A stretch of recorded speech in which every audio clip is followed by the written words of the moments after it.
naye okimanyi nti ensaalwa esobola okukuleetera okwogera ebintu ebitatuukiridde, ebintu ebiswaza naye ate nga gwe tokimanyi nti oswala. Kakati munnange kino nkijjawa? General Museveni ng'atuuka lunaku lwa 6 nga addamu okukyaza abo be yakyaza mu State House, abavubuka ba tiktokers nga bakulembeddwamu Kasuku nga bitegekeddwa Natasha muwala we.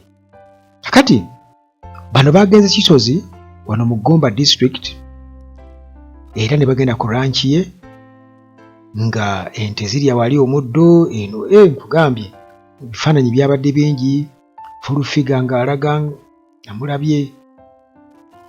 Wabaddeyo Katemba mungi kubanga nalaberera puzzle yakoze obujogoli n'atuyana naye bamuyise okwogerako eri General Museveni naye ndaba fulufiga naye oluzungu nga lumutabuseeko.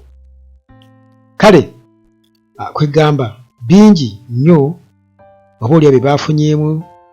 Twakitegeddeko nti Kasukumbu yabuuse eno obukadde 5 oba balimba ate nga netamala emirundi naye kennyini yategeeza General Museveni nga baali mulekwa era nga bwe yandiyagadde omusisinkana okuva kitaawe yafa atamufunanga mukisa kumusisinkana.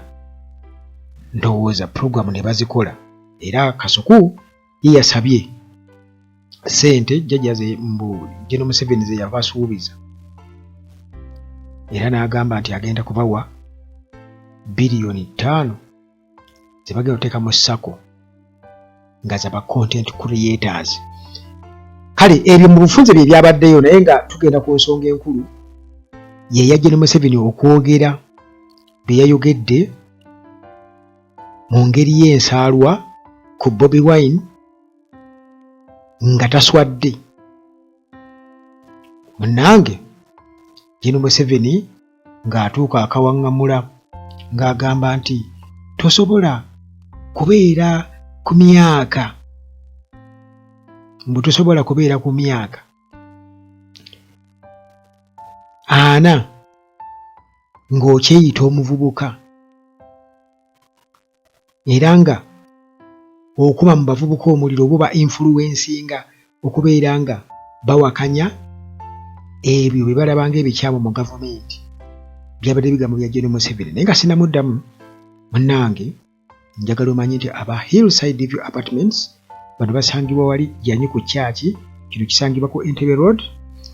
Bw'otuuka e Namulanda ekitende obeeka jansi awo obuuliza ejanyi ku kyaki webasangibwa Hillside View Apartments.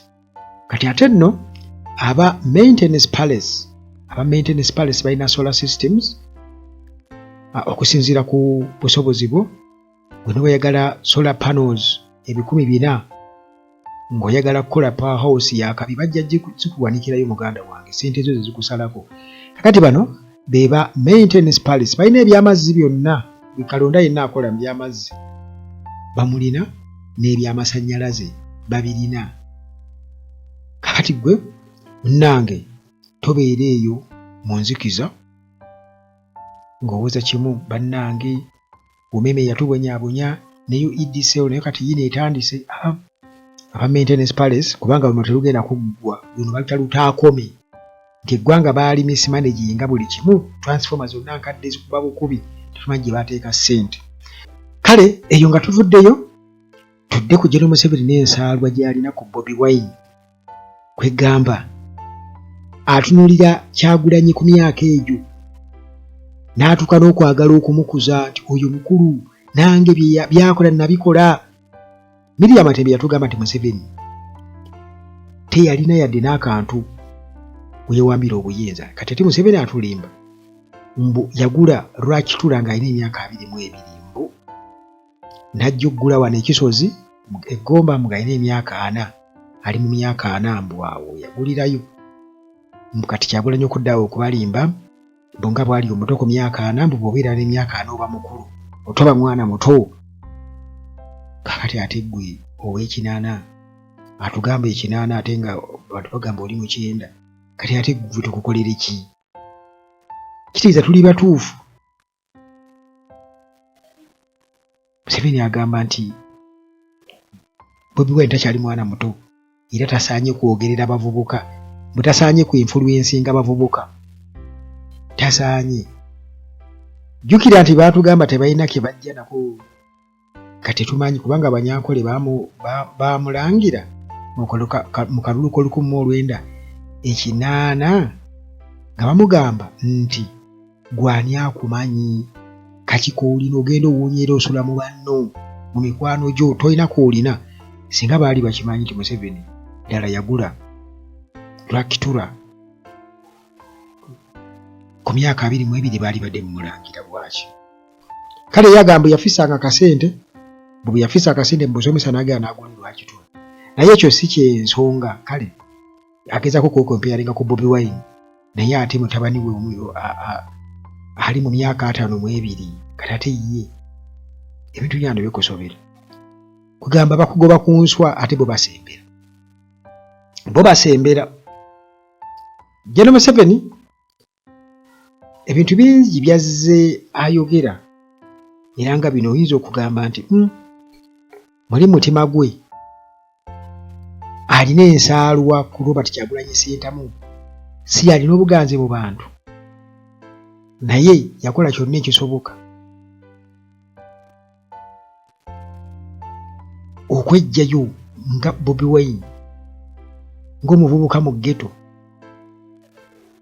Museveni ekintu kyalaba nga ye kyamutwalira ebbanga nga yeesibye ku bantu n'abeesibako n'akolana n'agenda mu nsiko ng'alina okutta abantu abalala. Abantu batye balowooze nti amagye g'obwetege gatta asobole okufuna obuganzi. Juzi nalaba ono omulalu abo bamuyita ni pressure ng'agamba nti naye Museveni gwe n'ogenda otta abantu obuwanga n'opanga awo bwe kugamba onyumirwa abantu bavuweddeko ennyama wenyumiriza mu magumba g'abafu.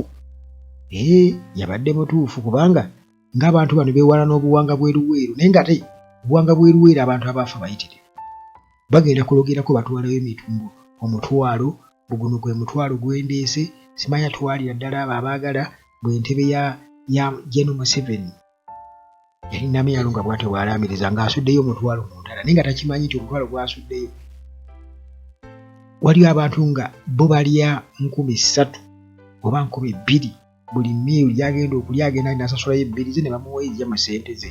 Kati bwe kasusa ekitwalo muganda wange kirimu eby'emisana 5 nga bya 2,200 nga katogo wali. Kale munnange bw'ati Museveni bw'akawaŋŋamudde ng'agamba nti naye gino emyaka 22 gy'ayogerako bwe yagulira Lwakitula abantu nga bakiganye nnyo. Abantu bakibyemu ebituli kubanga olwedde tukimanyi mwajja temulina kemulina, tewaliiwo kemwali mulina. Bannange ensaalwa mbi ndowooza agamba singa basobola okukola substitute ne bukeera ekyanga Bobi Wine muhoozi naalibadde muzaalukuka gamba gwe muhoozi sikumanyi naye takyalina kyakukola kugamba ekyokukola kyamulema dda amwegombera eri mu kamooli. Naye ebintu bya ghetto era byo biba byaba ghetto.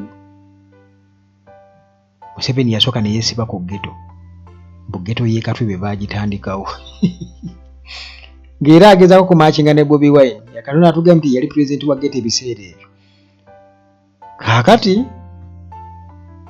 wuuno yeesibye ku bavubuka simanyi oba nti abo baalondamu obulunzi bwe bawa ssente oba basobola okubeera nga ba-influencinga abalala. Sisuubira kubanga era n'abo bonna opportunists tubadde nga tujja tubalaba. Abaddala gye bali mu ghetto era ghetto teyamuwa kalulu. Namyalo bwe Bukambo bwe yalaga mu ghetto n'abakuba ne babattamuku ne babaseemu kuma Museveni kalulu ng'ate mbu yabawa ssente. Naye nti gwe bw'okwata omuntu kati nga Janet Museveni byabadde ayogera nga agezaako kujerega abatintinga enviiri kati ate gw'okimanyi bulungi nnyo bali basiba enviiri batintinga enviiri bawummula amatu bakola ki ate kati gwe obali mu byoliko obali mu bajerega again the moment bikasobola omuntu nga enviiri zazifudde oba za grey oba zaki za brown ng'omanya waliwo ekikyamu naye ate nga baliri puzzle bali awo kyokka ate agezaako kuzza mitima gy'abavubuka mbu bagezaako kugula buganzi mu bavubuka ate ng'oli mu bajerega oli mu kubajerega abali awo bonna ebigenda mu maaso bagamba biggwa ddi batuwe ssente kale kwegamba kye bayita ghetto oba okuzza emitima gy'abantu kintu kirala nnyo okuwangula emitima gy'abavubuka kintu kirala nnyo kubanga tetumanyi gwe boga nti no Bobi Wine mukulu ku myaka ana kati ate gwe lwaki oddira minisita omukadde nga balamu n'omufuula minisita w'abavubuka ng'ate omanyi age abavubuka kwe bakoma kino kikwewuunyisa omanyi nga General Museveni nga bwe nkugambye nti ensaalwa ekuleetera okukola ebintu oba okwogera ebintu ne weerabira ne bye wayogera oba ne bye wabadde okola bannange